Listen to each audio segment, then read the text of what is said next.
Welcome to lecture 2. So in this lecture, let's continue our discussion on one-tailed test. So in this lecture, we'll talk about right one-tailed test.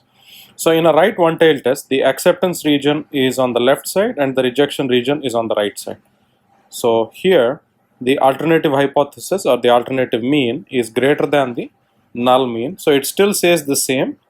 So if the t-value stays in the rejection region, we reject it, we reject h naught. If it stays in the acceptance region, we accept h naught. So to calculate the p-value, we calculate the probability of the t-value there. So let's use this problem and try to calculate the values. So suppose they have given the mean cholesterol of 10 children whose fathers died from heart disease is 200 milligrams per deciliter, and the sample standard deviation is 50 milligram per deciliter. So they're asking us to test the hypothesis that the mean cholesterol level is higher in this group than of the general population. So here, the general population's cholesterol level is 175 milligrams per deciliter. So which means, what is the hypothesis that we are testing here? H naught is the opposite, so which is mu equals, the mu naught is 175. H1 is mu greater than 175. So here x bar is 200, S is 50, N is 10, and mu naught is 175. So write down all the values now. So using these values, now let's try and find the first thing that we want to do is we want to notice that there is no critical value method here because there is no alpha given. So if there is no alpha given, directly go to the p-value method and try to find the t-value for this. So with the data that we have here,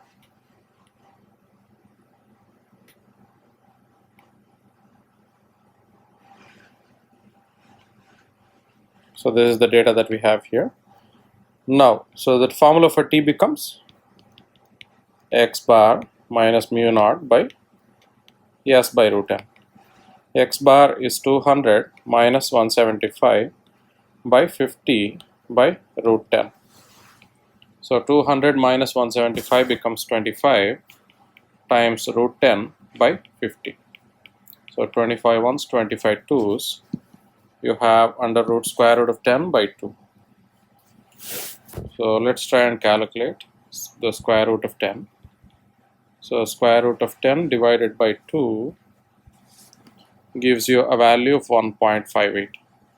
So the t-value is 1.58. Now using this t-value now, we have to find the p-value. How would you find the p-value now? Is let's take the t-table. So in the t-table now, we are finding it. So the n given in the problem is 10. So df becomes n minus 1, which is 9. So we are looking at 9 and the value is 1.58. We want to look which two values between which it fits. So 1.58 fits between 1.833 and 1.383. So that is in one-tailed test here. So it is between 0.10 and 0.05. So let's write down the values first. So we have 1.383 and 1.833. So 1.383 less than 1.58 less than 1.833. Now, so for 1.833 and 1.383, let's write down the values in the opposite direction for the p-value. So for 1.833, the value is 0.05. On 1.383, the value is 0.10. So it's 0.05 and 0.10. Notice that here p is greater than 0.05, so which means it is not statistically significant. So because it's not statistically significant, we can reject, so we can accept h naught, which means that the average mean is still 175. So it's not greater than 175. So use the same principle here and try to solve this problem. In this, they have given two data, one data for men and one data for women. So try to test the hypothesis and try to solve this problem. So pause the video right here and try to solve this problem.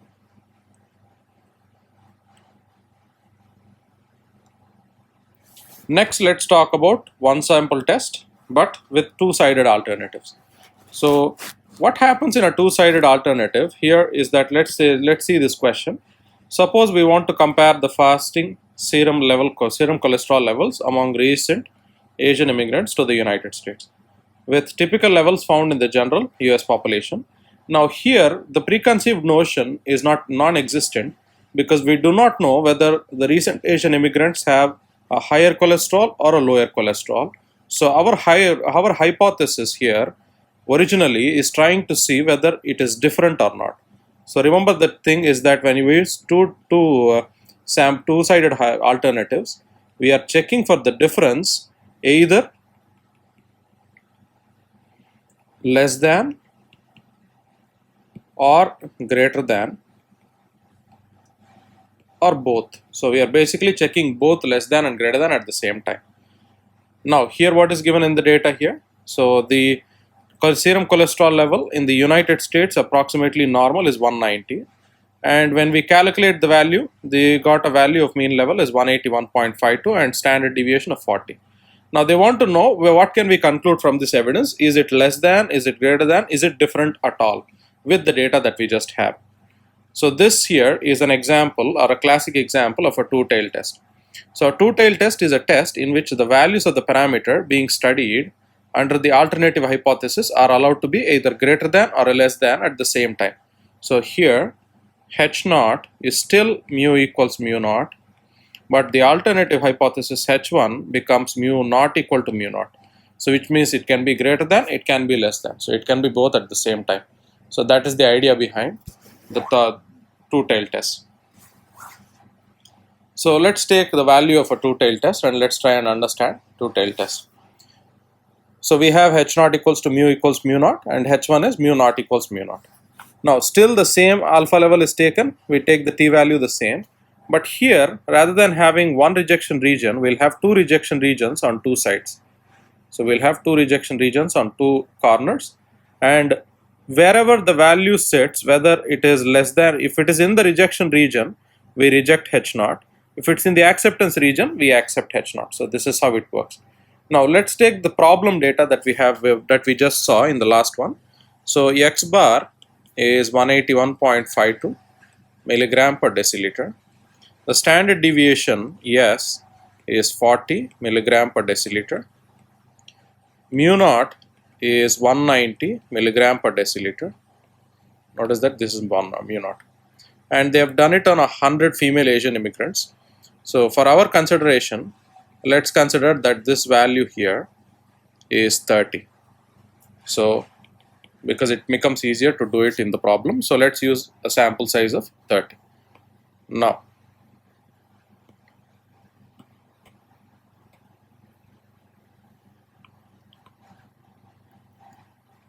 so this is the data that we have. Now find the t-value here. So the t-value becomes X bar minus mu naught by S by root n. X bar is 181.52 minus mu naught is 190 over S by root n is 40 divided by root 30. So you have to find the difference between 181.52 minus 190. You get a value of minus 8.48 over 40 by, so times root 30 by 40. So let's find out root 30 here first. So we have minus 8.48 times root 30 is 5.477 divided by 40. So multiplying that value with 8.48 divided by 40 gives you a value of minus 1.16. So this is the value of t that we have from the formula. Now we have the t value. Now let's try and understand. Here in the problem they are asking us to check whether the hypothesis works or not, and there is no mention of alpha, so which means we have to consider the p-value method. So the p-value method again indicates the t-table, so we'll have to take up the t-table. So now we have the t-value of negative 1.16. Now we want to know what would be the value in terms of the p-value. So we have 1.16. Remember that when we take t-values, never take the negative symbol directly. So negative symbol is something that we can skip. Now from this table now, let's try and understand so n here is 30, so df becomes n minus 1, which is 29. So we are looking the table at 29 and we are looking for the value 1.16. This time note that we are looking at a two-sided test, which means that we are looking for the value 1.16 in two-tailed test. So where does 1.16 fit in? So it fits between 1.055 and 1.311. So now let's try and take 1.055 and 1.311. So this value lies between 1.055 and 1.311. So we want to know what is the p-value then. So here in the problem we'll have to take two-tailed test. So for the two-tailed test here, it is between 0.20 and 0.30. So the p-value here lies between 0.20 and 0.30. So here p is greater than 0.05, so which means that it is not significant, and we can say that here we can accept h0. So if it was less than 0.05, we generally would take a different situation. So this is how we solve the problem. So this is how we can solve the problem when you have the p-value method in this structure here. So let's try another problem here. In the same problem now, let's try using 100 female immigrants in the same data. So we have 1.16 from the last problem. Let's try and calculate the t-value again. So the t-value becomes x bar minus mu naught by s by root n. So x bar is 181.52 minus 190 divided by s is 40 by root 100. So you have minus 8.48 times 10 by 40. So 10 4, so it becomes minus 8.48 by 4. So when you calculate that, it becomes minus 2.12. So the t-value that you get here is minus 2.12. Now let's use the t-table. We do not have 99 in the t-table, so just use 100 itself. So let's take 100 itself. So we are looking for 2.12, and where does it fit in? So 2.12 fits between 1.984 and 2.364.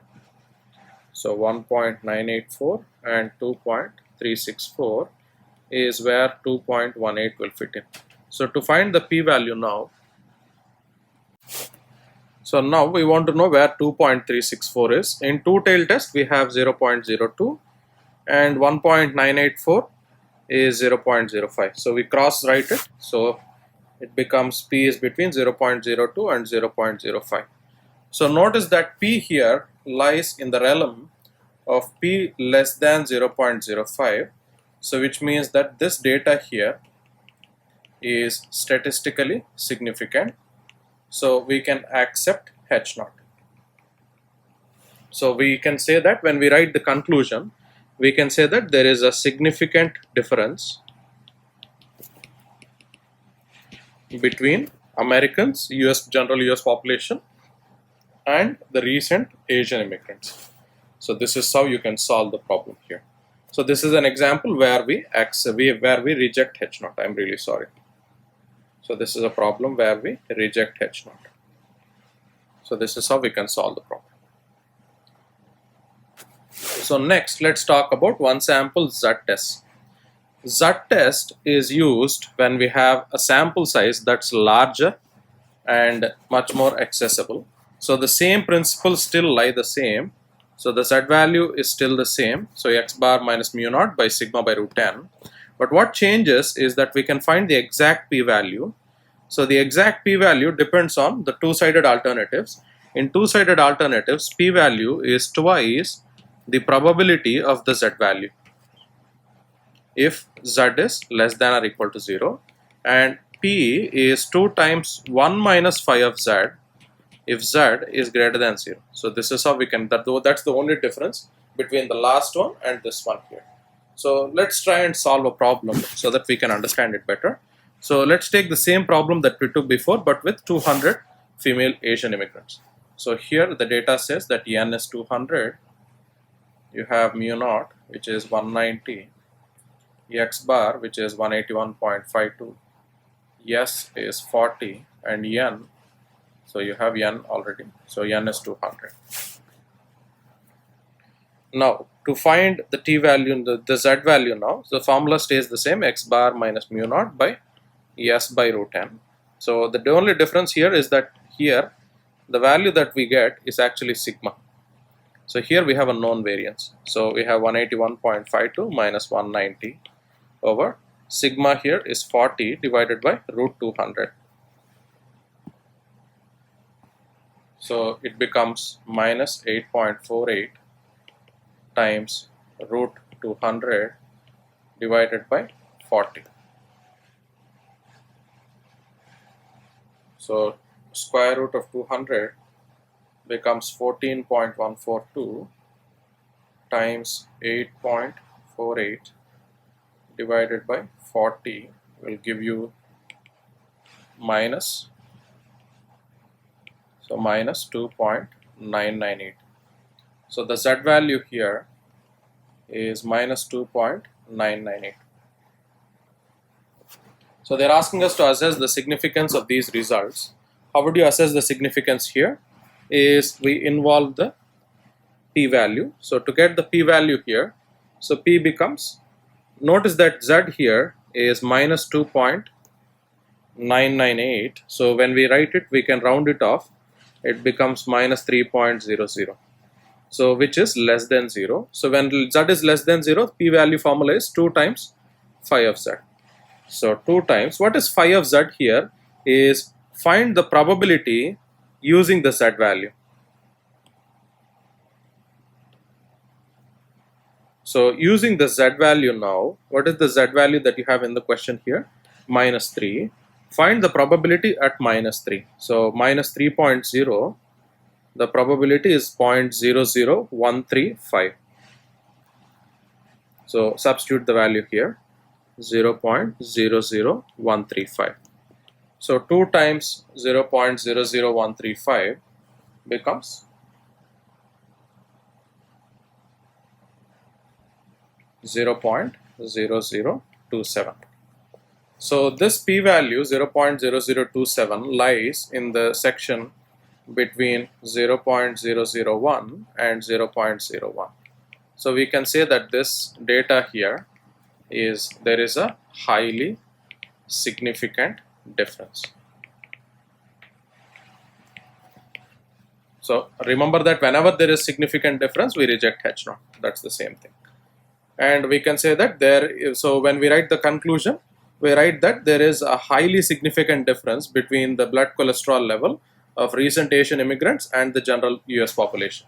So this is how we can write down our conclusion using the one sample Z test. So one sample Z test is more common for two-sided alternatives. We do not use it much for one-sided alternatives. One-sided alternatives still use the t distribution. So two-sided alternatives, it's much more common to use this system. So for one-sided alternatives, you can do the exact same thing, but the difference here is that p-value is phi of z for left one-tailed test. P-value is 1 minus phi of z for right one-tailed test. So that's the only difference in terms of the values in which we calculate. Next, let's talk about the relationship between hypothesis testing and confidence intervals. So what is the difference here is that the hypothesis testing actually tells you the answer itself. So if the mean lies in the confidence interval, we can accept H0. If the mean lies outside the confidence interval, we can reject H0. So these are the only 2 points to remember. So if the mean that you have in the question, you have calculated the confidence interval and you have the mean from the problem, from the sample. If that mean lies in the confidence interval, we accept H0. If the mean lies outside the confidence interval, we generally reject H0. So this is how we can solve this problem. So they've asked us to calculate the two-sided 95% confidence interval. So 95% confidence interval, the formula still stays the same. So the formula is going to be x bar plus or minus 1.96 times sigma by root n. So here sigma is not given, they have given us yes, so write it down as yes. So it is 181.52 plus or minus 1.96 times 40 by root n is 100. Now you have 40 divided by 10, which becomes 4 times 1.96. So which becomes 181.52 plus or minus 7.84. So plus 181.52 becomes 189.36, and 181.52 minus 7.84 becomes 173.68. So this is the 95% confidence interval. So this is how you can solve the 95% confidence interval. So next let's discuss the power of a test. So we already said that power is the main thing that we try to maximize in hypothesis testing. So the calculation of power is generally used to plan a study, usually before any data has been obtained. So except possibly for a small preliminary study, we generally called as a pilot study. So we generally use this to make a projection concerning the standard deviation without having any data to estimate the idea. Now, let's take a simple example. So let's say we have a new drug that is proposed to prevent development of glaucoma in people with high intraocular pressure. A pilot study is conducted with the drug among 10 patients. After 1 month, their IOP decreases by 5 mmHg with a standard deviation of 10 mmHg. So the investigators propose to study 30 participants, and they're asking you if this is a sufficient sample. How do you know whether a sample is sufficient or not? Is by calculating the power. So the formula for power,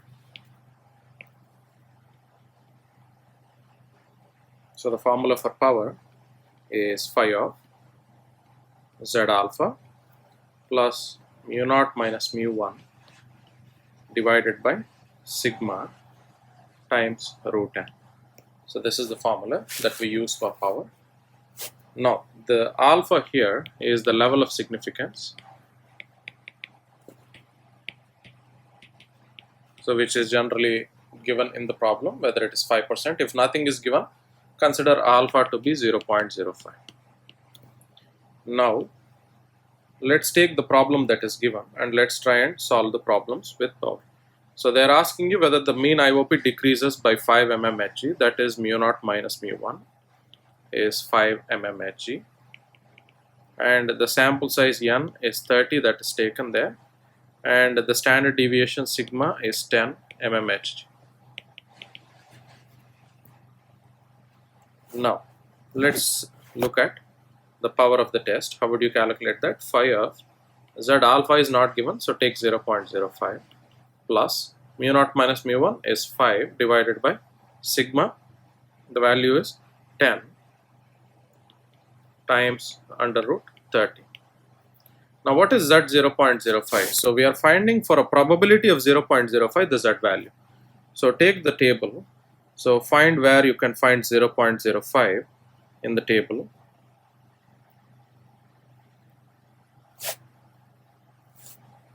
So the closest value for 0.05 is this value here, so which is minus 1.64. So this is the value that we generally take in. So this value is between these two values, so we can consider that value is minus 1.645. So this is going to be phi of minus 1.645 plus 5 by 10 times root 30. So what will be square root of 30 here? So let's try and calculate the value now. You have 5. So we have first root 30 times 5 divided by 10 minus 1.645. So the value is phi of 1.09. So for a z value of 1.09, calculate the probability. So use the normal distribution table for 1.09. So we have 1.0 and 1.09 is the last value, which is 0.86214. So which is 0.86214. When you multiply it with 100, you get 86.214%. This here represents the power of the test. So, and this is how you can calculate the power of the test in the problem. So use the same principle now. Pause the video right here and try to do the same for this problem.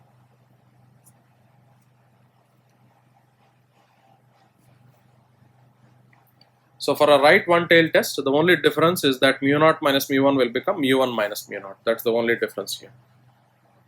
So try this problem, use the same principle here. So pause the video right here and try to solve this problem.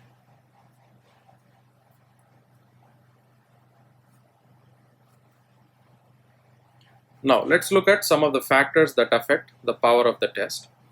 So one main thing that can affect it is the significance level. If the significance level decreases, then the power will also decrease.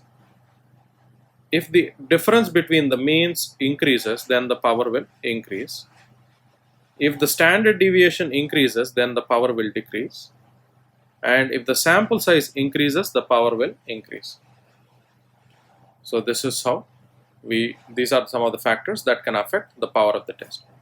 So use the same principle now. So pause the video right here and try to solve this problem.